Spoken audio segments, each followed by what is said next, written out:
Praise the lord. ಪ್ರಿಯ ದೇವರ ಮಕ್ಕಳೇ, ಯೇಸು ಕ್ರಿಸ್ತ ನಾಮದಲ್ಲಿ ನಿಮ್ಮನ್ನು ವಂದಿಸ್ತೇನೆ. ದೇವರ ನಾಮ ಸ್ತೋತ್ರವಾಗಲಿ. ಈ ಸಮಯದಲ್ಲಿ ನಾವು ಒಂದು ವಾಕ್ಯ ಓದ್ಕೊಳ್ಳೋಣ. 1 ಕೊರಿಂಥ್ಯ 3ನೇ ಅಧ್ಯಾಯ 16ನೇ ವಚನ ಓದ್ಕೊಳ್ಳೋಣ. ದೇವರಿಗೆ ಸ್ತೋತ್ರ. ನೀವು ದೇವರ ಆಲಯವಾಗಿದ್ದೀರೆಂದು ದೇವರ ಆತ್ಮನು ನಿಮ್ಮಲ್ಲಿ ವಾಸ ಮಾಡುತ್ತಾನೆಂದು ನಿಮಗೆ ಗೊತ್ತಿಲ್ಲವೋ? ಯಾವನಾದರೂ ದೇವರ ಆಲಯವನ್ನು ಕೆಡಿಸಿದರೆ ದೇವರು ಅವನನ್ನು ಕೆಡಿಸುವನು. ದೇವರ ಸ್ತೋತ್ರವಾಗಲಿ. ಪ್ರಿಯ ದೇವರ ಮಕ್ಕಳೇ, ನಾವು ಏನಾಗಿದ್ದೇವೆ ಅಂದರೆ ದೇವರ ಆಲಯವಾಗಿದ್ದೇವೆ.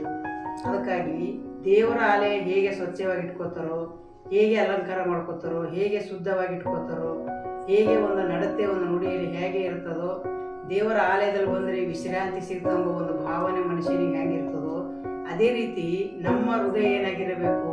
ಸ್ವಚ್ಛವಾಗಿರಬೇಕು. ನಾವು ದೇವರ ಆಲಯ ಆಗಿದ ಮೇಲೆ ನಾವು ಹೇಗಿರ್ಬೇಕಂದ್ರೆ ನಾವು ದೇವರಿಗೆ ಮೆಚ್ಚಿಸುವಂತರಾಗಿರಬೇಕು. ದೇವರಿಗೆ ಸ್ತೋತ್ರ. ಮನುಷ್ಯರಿಗೆ ಮೆಚ್ಚಿಸುವಂತ ಕೆಲಸ ಯಾವತ್ತೂ ಮಾಡಕ್ ಹೋಗ್ಬಾರ್ದು. ಅದಕ್ಕೋಸ್ಕರ ನಾವು ದೇವರ ಆಲಯ ಇದಾಗಿದ್ದೆವು. ನಮ್ಗೆ ಎಷ್ಟು ದೇವರು ಅದ್ಭುತ ಕಾರ್ಯಗಳಿಂದ ನಮ್ಮನ್ನು ಶೃಂಗಾರ ಮಾಡಿದ್ದಾರೆ. ದೇವರು ನಮ್ಮ ಸ್ತೋತ್ರವಾಗಲಿ.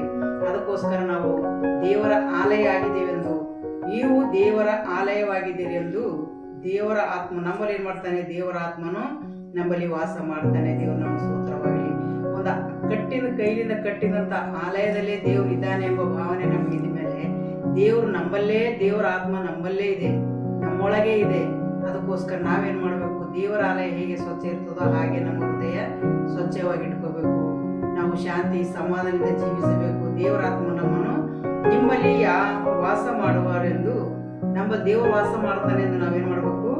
ನಿಮಗೆ ಗೊತ್ತಿಲ್ಲವೋ? ನಿಮಗೆ ಗೊತ್ತಿರಬೇಕು ದೇವರ ಮಕ್ಕಳು. ಯಾಕಂದ್ರೆ ನಮ್ಮಲ್ಲಿ ದೇವರ ಆತ್ಮ ಇದೆ ಅಂತೇಳಿ ನಮಗೆ ನಂಬಿಕೆ ಬರಬೇಕು. ಯಾಕಂದ್ರೆ ನಾವು ನಂಬಿಕೆಯಿಂದ ಜೀವಿಸೋರಾಗಿರಬೇಕು.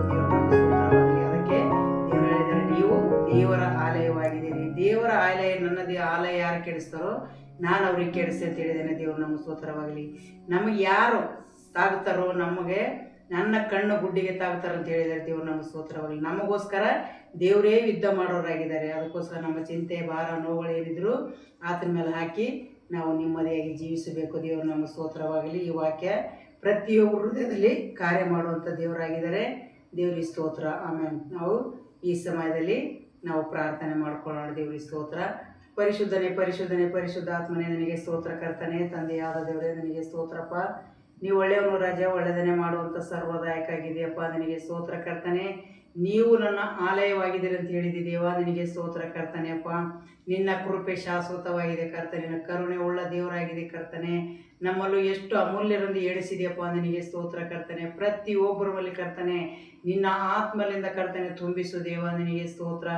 ಎಲ್ಲರ ಮೇಲೆ ಈ ಕಡೆಯ ದಿನದಲ್ಲಿ ಪ್ರತಿಯೊಬ್ಬರಿನ ಆತ್ಮನ ಮೇಲೆ ಸುರಿಸು ದೇವ. ನಿನಗೆ ಸ್ತೋತ್ರ. ನಿನ್ನ ಮಕ್ಕಳಾಗಿ, ಸಾಕ್ಷಿ ಮಕ್ಕಳಾಗಿ ಜೀವಿಸುವಂತೆ ಎಲ್ಲ ಪ್ರಪಂಚದಾಗೆಲ್ಲ ಮಕ್ಕಳನ್ನು ಕರ್ತನೆ ಶಾಂತಿ, ಸಮಾಧಾನ, ನೆಮ್ಮದಿ ಕೊಟ್ಟು ಕರ್ತನೆ ಜೀವಿಸುವಂತೆ ಸಹಾಯ ಮಾಡು ದೇವ. ನಿನಗೆ ಸ್ತೋತ್ರ ಕರ್ತನೆಪ್ಪ. ಅವರ ಹೃದಯದಲ್ಲಿ ವಾಸ ಮಾಡುವಂಥ ಸರ್ವಶಕ್ತನಾಗಿದ್ದೀ ದೇವ. ಪ್ರತಿಯೊಬ್ಬರ ಸಮಸ್ಯೆಗಳು ಕರ್ತನೆ ಬಿಡುಗಡೆ ಕೊಟ್ಟು ಸಂತೋಷ ಸಮಾಧಾನದಿಂದ ಜೀವಿಸುವಂತೆ ಎಲ್ಲ ಮಕ್ಕಳನ್ನು ಈ ದಿನಗಳಲ್ಲಿ ಬಲಪಡಿಸಿ ನಡೆಸಬೇಕೆಂದು ಯೇಸುವಿನ ನಾಮದಲ್ಲಿ ಕರ್ತನೆ ತಂದೆ. ಆಮೇನ್.